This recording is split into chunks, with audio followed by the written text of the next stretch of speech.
नाशिकच्या निफाडमध्ये द्राक्ष, ऊस, गहू, कांदा अशी पिकं घेतली जातात आणि या सर्व पिकांना फवारणी करण्यासाठी मजुरांची नेहमीच अडचण भासत असते। त्यात ऊसाचं अधिक क्षेत्र असल्यामुळे बिबट्यांचा वावरही मोठ्या प्रमाणात असतो, त्यामुळे मजूर फवारणीसाठी मिळत नाहीत। आता यावर एक उपाय काढत उच्च शिक्षित असलेल्या दीपाली मोरे या शेतकरी महिलेनं ड्रोनच्या माध्यमातून फवारणीचा प्रयोग यशस्वी करून दाखवलाय। यामुळे दीपाली मोरे या आता ड्रोन दीदी नावानं परिचित झाल्या। या संदर्भात त्यांच्याशी बातचीत केली आमचे प्रतिनिधी सुदर्शन खिल्लारे यांनी। तालुक्याची कृषी कन्या दीपाली बापू मोरे हिनं मजुरांच्या टंचाईवर एक अनोखा उपाय शोधून काढलेला आहे।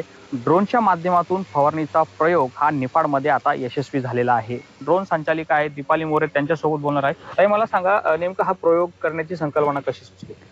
सर, आपल्याकडे मजुरांची खूप मोठ्या प्रमाणात टंचाई आहे। आता जे मजूर आहेत ते तर भेटतच नाही आणि जे भेटले ते पण असे जे मोठे पीक आहेत, ऊस असेल, मका असेल, त्यामध्ये जाण्यामध्ये त्या पिकाच्या मध्ये जाऊन फवारणी करण्यासाठी ते तयार नसतात।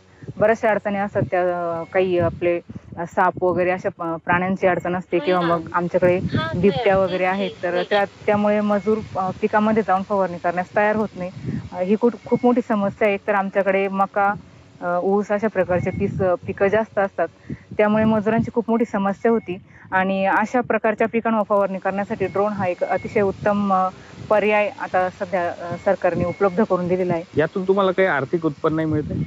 हो सर, आम्ही 300-400 अशा प्रकारे एकरप्रमाणे पैसे घेतो आणि त्यामुळे खर्च वगैरे काय असेल मेंटेनन्स तो वजा जाता मला महिन्याला 30,000 ते 40,000 रुपये शिल्लक राहतात। सुदर्शन खिल्लारे, झी मीडिया, निफाड।